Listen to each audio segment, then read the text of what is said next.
आणि मग त्याच्या मागची किमया काय असेल हे आज माझ्या लक्षात आलं की एवढे ताकदीचे उत्तुंग छायाचित्रकार अजूनही जिवंत आहेत आणि प्रत्येक क्षेत्रात म्हणजे 4 प्रकारच्या छायाचित्र प्रदर्शनीमध्ये या ठिकाणी सहभाग हा या ठिकाणी आयोजित केला होता आणि त्यामध्ये प्रत्येकाचा फोटो मी बघितला, बक्षीस मिळाले त्यांचा आणि ज्यांना मिळालं नाही त्यांचा पण.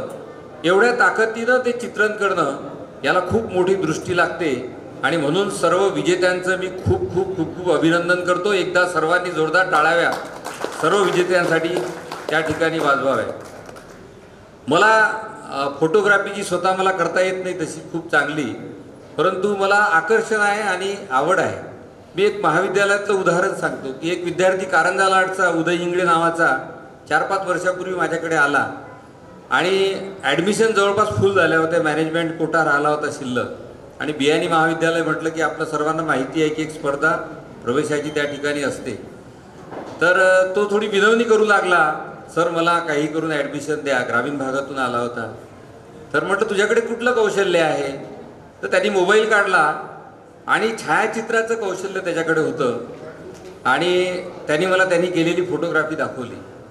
म्हटलं डन, तुला ॲडमिशन दिली. तुझ्या या स्किलच्या भरोशावर मी तुला ॲडमिशन दिली. तुझी परिस्थिती नसेल तर तुला अर्ध्या फीतच सध्या ॲडमिशन देतो. एक माझी अट राहील की कॉलेजमध्ये जेवढे समारंभ होतात त्या समारंभाचं छायाचित्रण तुला करावं लागेल. कॅमेरा आमचा कॉलेजचा राहील. त्या विद्यार्थ्यांनी सहर्षपणे ते स्वीकारलं आणि निरंतर फोटो काढले. BSc फर्स्ट इयरलाच असताना त्याला खरं म्हणजे मुंबईला कुठल्या तरी स्टुडिओमध्ये इतकी मोठी संधी आली की तो सोडून गेला. म्हणजे त्यांनी शिक्षण सोडलं, त्याला अर्थार्जन करायचं होतं लवकर आणि तिथे मार्गी लागला. 2-4-5 दिवसापूर्वी दिवाळीच्या शुभेच्छा त्याच्या आल्या होत्या आणि सर मी आता आपल्या महाविद्यालयाने मला बरंचसं दिलं आणि आता छायाचित्रामध्ये मी खूप मोठा अशा प्रकारे काही करत आहे असं सांगितलं. मी म्हटलं तू आता अमरावतीला ये आणि आपल्याकडे आता आपण नवीन एक उपक्रम सुरू केला उदयजी चाकोतेच्या सहकार्याने आणि त्यांच्या मदतीने. तो म्हणजे जेव्हा राष्ट्रीय शैक्षणिक धोरण आमच्या नवीन हायर एज्युकेशनमध्ये लागू झालं गेल्या वर्षीपासून, त्यामध्ये को करिक्युलर ॲक्टिव्हिटी म्हणून अनेक प्रकारचे त्या ठिकाणी त्यांनी ॲक्टिव्हिटीज सजेस्ट केलेल्या आहेत त्या धोरणामध्ये. मग त्यामध्ये फोटोग्राफी, परफॉर्मिंग आर्ट ह्या सर्व ॲक्टिव्हिटीज आहेत. मी त्यामधला फोटोग्राफीचा अभ्यासक्रम बनवला. फोटोग्राफीचा अभ्यासक्रम बनवताना महाविद्यालयांना स्वायत्तता दिलेली आहे की जो काही को करिक्युलर ॲक्टिव्हिटीचा अभ्यासक्रम तुम्हाला करायचा आहे तो त्या महाविद्यालयाने तयार करायचा. मला फोटोग्राफीचा करावा वाटला, परंतु त्याचं सिलेबस नेमकं कसं बनवायचं याचं काही ज्ञान माझ्याकडे कोल्हेसाहेब नव्हतं. मग माझ्यासमोर एकदम उदयजी चाकोते आले, कारण त्यांचा आणि माझा संबंध काही कार्यक्रमाच्या माध्यमातून विद्यापीठाच्या आणि महाविद्यालयाच्या आणि इतरही कार्यक्रमातून यायला लागला होता. म्हटलं उदयजी, माझ्या डोक्यात असं आहे की फोटोग्राफी आम्ही जुन्या काळी लहानपणी बघितली की मोठा डब्बा असायचा, त्याच्यावर काळा कापड आणि तशा प्रकारे ते फोटो काढले जायचे. हळूहळू मग कोडॅक फिल्म आपण बघितल्या. त्या फिल्म असताना आता कोडॅक विसरले, नवीन जनरेशनला तर काही माहीतच नाही कोडॅक काय होती फिल्म.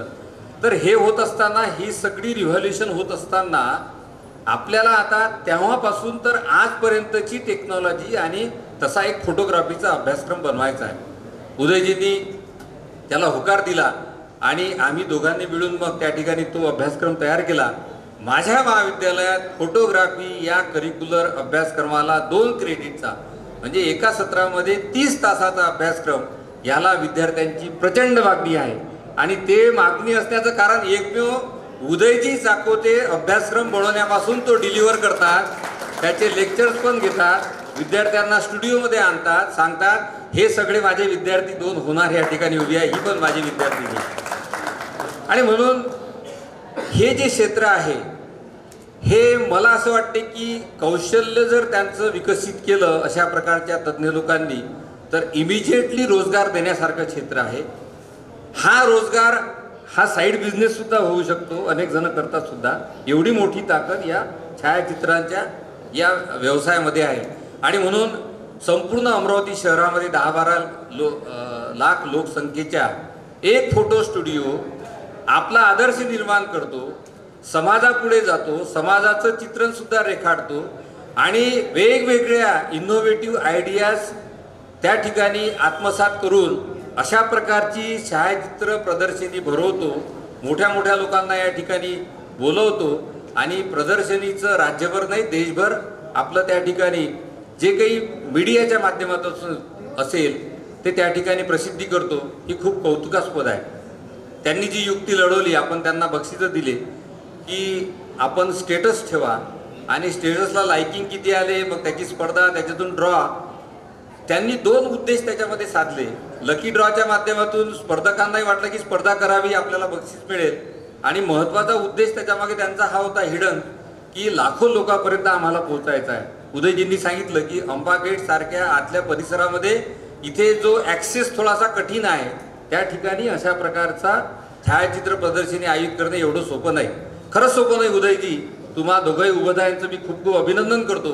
खूप वेळ झालेला आहे, खूप भाषण करणार नाही, परंतु मला एक महाविद्यालयाचा प्राचार्य म्हणून या गोष्टीचा खूप आनंद आहे की जी गोष्ट माझ्या मनात होती ती खऱ्या अर्थानं त्या ठिकाणी राबवण्याकरता, ती इम्प्लिमेंट करण्याकरता एका गावातल्या फोटो स्टुडिओचं मला खूप मोठं सहकार्य लाभतं. ही माझ्यासाठी खूप मोठी उपलब्ध होती आणि म्हणून व्यक्तिगत सुद्धा मी प्राचार्य म्हणून त्यांचं खूप खूप अभिनंदन, स्वागत करतो. आणि त्यांचा वाढदिवस असताना मी आता अध्यक्षीय भाषणाला विराम देतो आणि त्यांचा वाढदिवस आहे म्हणून उभयतांचं आम्ही सर्वजण या ठिकाणी आता अभिनंदन करतो. धन्यवाद.